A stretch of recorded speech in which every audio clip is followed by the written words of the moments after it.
Hello everyone, welcome back to ASR NCERT decoder. सो हम लोग आज पढ़ने जा रहे हैं कि फॉरेस्ट फायर का रीज़न क्या था। पिछले वीडियो में हमने आपसे क्वेश्चन पूछा था कि बताओ ऑस्ट्रेलिया में जो फॉरेस्ट फायर हुआ था तो फिर सारे एनिमल जल क्यों गए।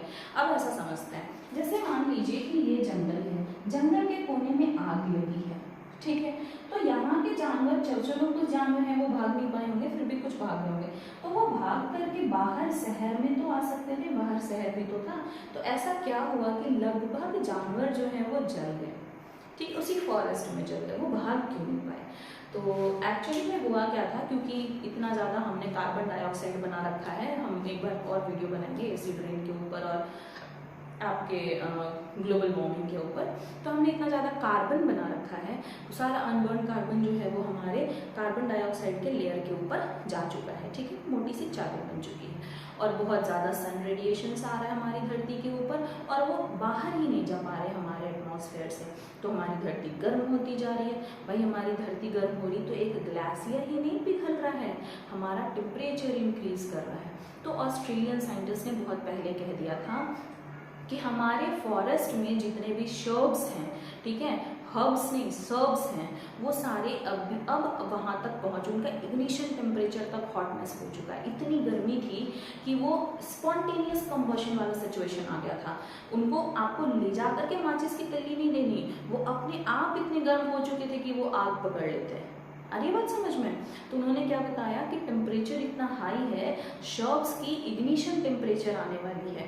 तो शर्ब्स जो हैं वो ऐसे खड़े हैं, जैसे हमने सोडियम के बारे में बात किया था पिछले वीडियो में, क्या क्या था कि सोडियम को आप ऐसे निकालोगे, हवा के ऑक्सीजन से वो रिएक्ट करके आग पकड़ लेंगे। सोडियम फ्यूल है, ऑक्सीजन से कनेक्शन होगा, कंबशन तो होगा ही होगा। अरे बात समझ।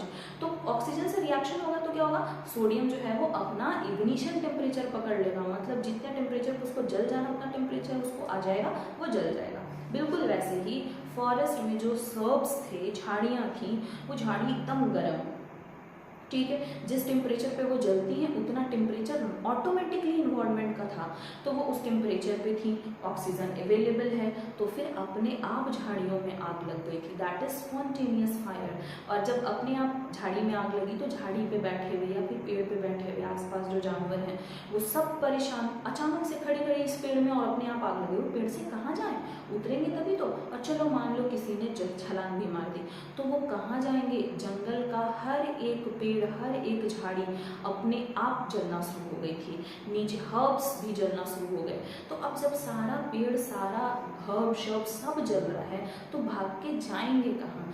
कुछ ऐसे एनिमल जो जंगल के कॉर्नर्स पे अवेलेबल थे या जो पॉसिबल था जिनके लिए जैसे तैसे बच पाना, तो वो एक आध बाहर निकल आए थे जंगल से, अदरवाइज सारे के सारे जो है वो वहीं पे जल गए। Reason spontaneous fire. अपने आप से यहाँ पे एक एनिमल खड़ा है, ये एनिमल झाड़ी के अंदर आराम से सोया हुआ है, आसपास की सारी झाड़ियाँ जल गई, ठीक है, भागे भी तो कहाँ कहाँ जाएगा, पूरा जंगल भरा पड़ा है हर्ब शर्ब से, ट्रीज से, अब सारे जगह तो आग लगी पड़ी है, तो वो जा नहीं सकते, इसलिए क्या हो गया, उनकी मौत हो गई। तो that is a very painful actually.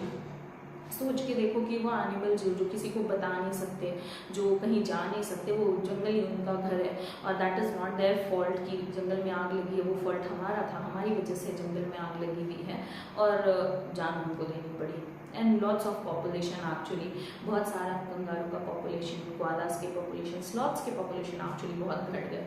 तो ये तो नुकसान हमारा बहुत बड़ा है, हमारा एक्चुअली पूरे वर्ल्ड का ही है। लेकिन इस तरह का सिचुएशन जो है वो आगे ना आए, इसलिए हम लोग को क्या करना पड़ेगा, अपने इन्वायरमेंट के टेम्परेचर को कंट्रोल करना पड़ेगा। और टेम्परेचर को कंट्रोल करने के लिए हमें क्या करना पड़ेगा, less production of carbon. Okay, thank you everyone.